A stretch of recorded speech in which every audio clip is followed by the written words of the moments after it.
Meus herculoides, Lula começa o seu mandato com força total e com pouco mais de um mês na presidência, ele já incomoda os miliardários com críticas à taxa de juros do Banco Central. Na segunda, dia 6 dessa semana, o discurso de Lula durante um evento do BNDES criticou a Selic de 13,75% e disse que o país tem uma cultura de juros altos e que isso não combina com a necessidade de crescimento do país. Não existe nenhuma justificativa para que a taxa de juros esteja nesse momento a 13,5%. É só ver a carta do cupom para a gente saber que é uma vergonha esse aumento de juros e a explicação que eles deram para a sociedade brasileira. Tem muita gente que fala, pô, mas o presidente não pode falar isso, o presidente da República não pode falar. Ora, se eu que fui eleito não puder falar, quem que eu vou querer que fale? O catador de material reciclável? Quem que eu vou querer que fale por mim? Não, eu tenho que falar. Porque quando eu era presidente... E aí você já sabe o que aconteceu, né? Lula foi massacrado pela grande mídia corporativa. Globo, CNN, Folha, Estadão. Olha, pra mim é ridículo. E aqui a gente já deixou bem claro quem financia esses meios de comunicação, né? E um dos financiadores são os bancos. E assim, só um parêntese, a CNN chegou a dizer que onde Lula quer chegar com essa criminalização dos ricos. Isso porque Lula disse que quem financiou os ataques do dia 8 de janeiro foram os ricos. Aí eu fico aqui me perguntando, homem, vocês têm alguma dúvida de que quem financiou é gente que tem dinheiro? Ou vocês estão chegando a cogitar a ideia de que quem financiou foi pobre e foi trabalhador? Você tá falando sério? Pois bem, mas o Estadão deu a sua opinião. Ao atacar as decisões do Banco Central, Lula age como um amador, pois prejudica o país. Mas Lula não é amador. Em campanha permanente, está dizendo que ele está em campanha, viu? Está falando igual o Bolsonaro. Em campanha permanente, ele busca um culpado pelo crescimento pífio, quer dizer, o crescimento pequeno, pouco volume. E continuando aqui a leitura da opinião do Estadão, eu não vou ler tudo, mas eu vou pegar aqui um parágrafo muito importante.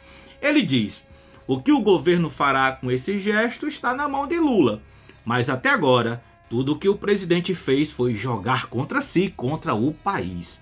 Ao questionar a autonomia de Banco Central e as metas de inflação, Lula hostiliza os limites e seus devaneios populistas e desenvolvimentistas, sinalizando desprezo pela responsabilidade fiscal, o que tende a pressionar a inflação e, consequentemente, os juros futuros. Estão dizendo que o que o Lula está fazendo, criticando os juros altos, é aumentar mais ainda os juros no futuro. Pois vamos lá. Com imenso prejuízo para o crescimento do país e para o poder de compra dos mais pobres. Cara, que contradição! Se Lula está questionando os juros altos do Banco Central agora, é justamente porque ele quer desenvolver o país e porque ele quer que o pobre, o trabalhador, tenha o poder de consumo de volta. Porque com os juros altos do Banco Central, os outros bancos também aumentam seus juros e aí financiamento, crédito. Mas enfim, a gente vai falar de tudo isso aqui. Então, segundo a mídia corporativa, Lula está procurando um culpado pelo crescimento pequeno da economia. Lembrando que Lula está só há mais de um mês na presidência. Então, tudo que está acontecendo da economia agora não pode dizer que é de governo de Lula. Então, ele não pode estar procurando um culpado para tirar sua culpa, por exemplo. Mas enfim, vamos continuar. Lula estaria jogando contra si e contra o país ao questionar a autonomia do Banco Central e as metas de inflação. O questionar e o Banco Central é Lula questionar a taxa básica de 13,75% com a inflação de 5,79%. Então vamos entender essa taxa de juros para que você possa opinar.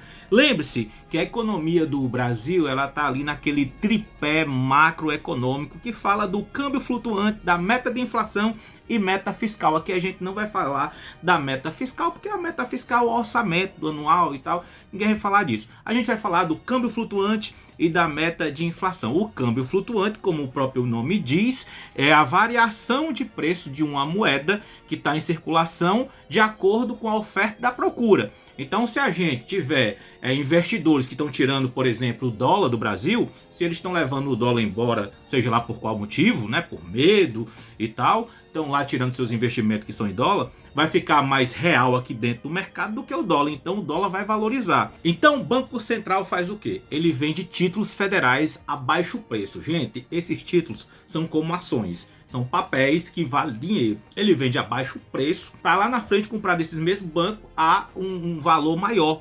Então esses bancos vão ganhar dinheiro. Então eles compram, eles aproveitam. Opa, o título federal tá vendendo aí a um valor baixo. Eles vão lá, compram, só que eles compram em real. Então, de certa forma, o Banco Central tá tirando desses bancos, Santander, Itaú, Bradesco, tá tirando desses bancos o dinheiro. Os bancos vão fazer financiamento e emprestar agora, dar crédito ao juro alto. Por quê?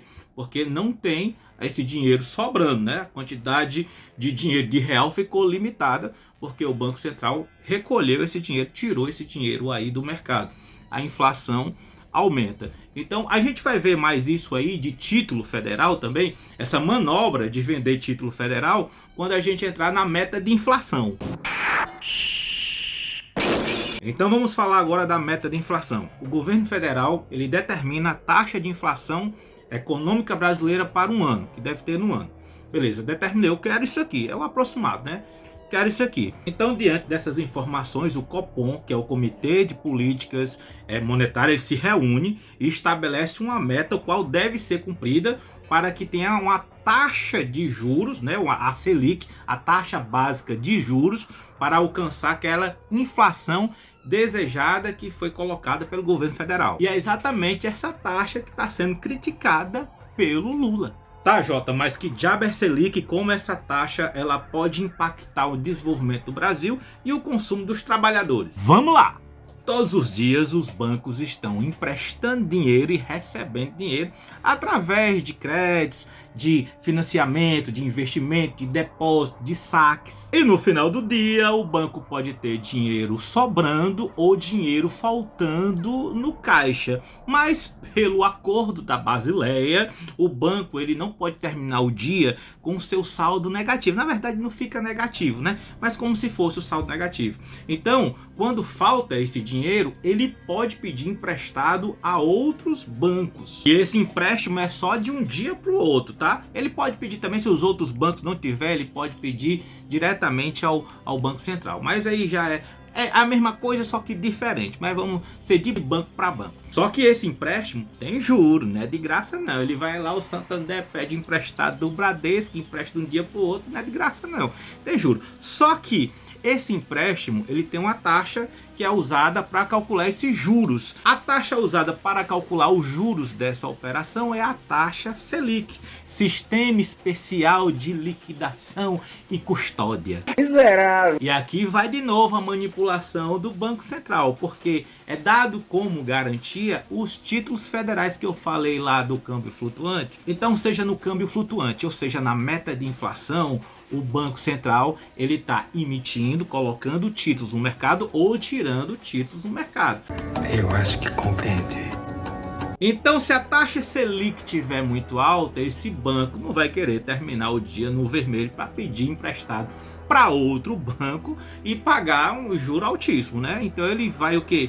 Ele vai fazer de tudo para ele não emprestar e nem financiar tanto assim durante o dia. Ele faz isso como? Aumentando a sua taxa de juro e pedindo mais garantias que o carro, a casa. E aí isso impacta direto na economia, porque impacta direto no consumidor. Você não vai querer pedir emprestado, não vai querer usar o cartão de crédito, não vai querer usar o cheque especial, sabendo que os juros estão muito altos. Pelo menos não é para usar. Então o impacto no desenvolvimento é que sem financiamento, sem crédito no mercado, o micro, o médio empresário, ele não vai lá no banco pedir financiamento, pedir crédito, então ele não vai lá crescer a sua empresa, reformar a sua padaria, o seu churrasco, seu estacionamento, sua escola, sua empresa. Veja, nem o Banco Central, nem o Comitê de Política Monetária, ele vai lá dizer qual deve ser a taxa de juros de cada banco, não. Mas indiretamente lá, com aquela coisa de tirar dinheiro do mercado e colocar títulos aí no mercado, no comércio, a gente tem aí um aumento na taxa de juros. Olhe, então a taxa de juros alta estabelecida pela autonomia do Banco Central é importante sim, para ficar ali segurando a inflação, para ter uma meta de inflação. Mas isso tem que ser feito com responsabilidade, porque isso tem que pensar também no desenvolvimento do país e como a gente pode crescer junto. E é exatamente isso que Lula está criticando. Vamos comparar aqui os juros do Brasil com outros países, porque Lula disse, né, que o Brasil tinha uma cultura de juros altos. Vamos ver se isso é verdade. Olhando aqui nessa tabela, nós temos aqui o Brasil com o juro de 13,75%, com a inflação de 5,79%. Olha que comparando com os outros países, ó, Turquia, Rússia, África do Sul, Índia, Estados Unidos, China, ele é o que tem os juros mais altos. E a inflação, a taxa da inflação, ela não justifica. Por que não justifica? Vamos ver aqui a Turquia, a inflação de 64,67%. Os juros de 9%. A Rússia, que está em guerra, 11,90% a inflação, ó, bem maior do que o Brasil. A taxa de juros, 7,5%. Vamos à África do Sul, 7,20%, com o juro de 7,25%. Vamos para a Índia, que olha só, a inflação está aí equiparado com o Brasil, 5,72%, bem pertinho, quase a mesma coisa. Tem quase a mesma inflação e olha a taxa de juros lá da Índia, 6,25%. Então por que só o Brasil, com a taxa de inflação de 5,79%, tem juros de 13,75%? Eu sou ladrão, rapaz. Eu não gosto de trabalhar, não, sou ladrão. Então quer dizer que Lula não pode questionar, que isso não pode ser debatido? Eu acredito que isso tem que debate, sim.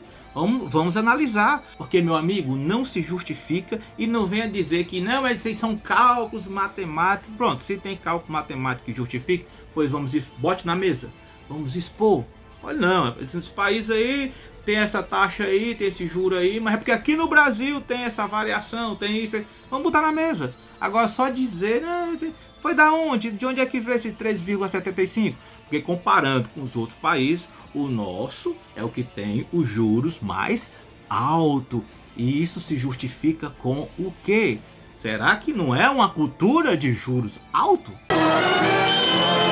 Agora, longe de mim querer fazer confusão e fofoca, mas olha só o grupo de WhatsApp que o presidente do Banco Central, o Roberto Campos Neto, faz parte. É um grupo que é o grupo de ministros de Bolsonaro. Essa foto, gente, foi tirada por uma jornalista do Folha de São Paulo. Essa foto é agora, de pouco tempo, e tá ele aí, ó, participando ativamente de um grupo de bolsonaristas. E aqui só um detalhe, viu? Lula sabe disso. Então vamos lá. Autonomia do Banco Central. Beleza, mas o presidente do Banco Central, ele pode ser partidário? Na verdade, o presidente do Banco Central, ele pode ser um bolsonarista?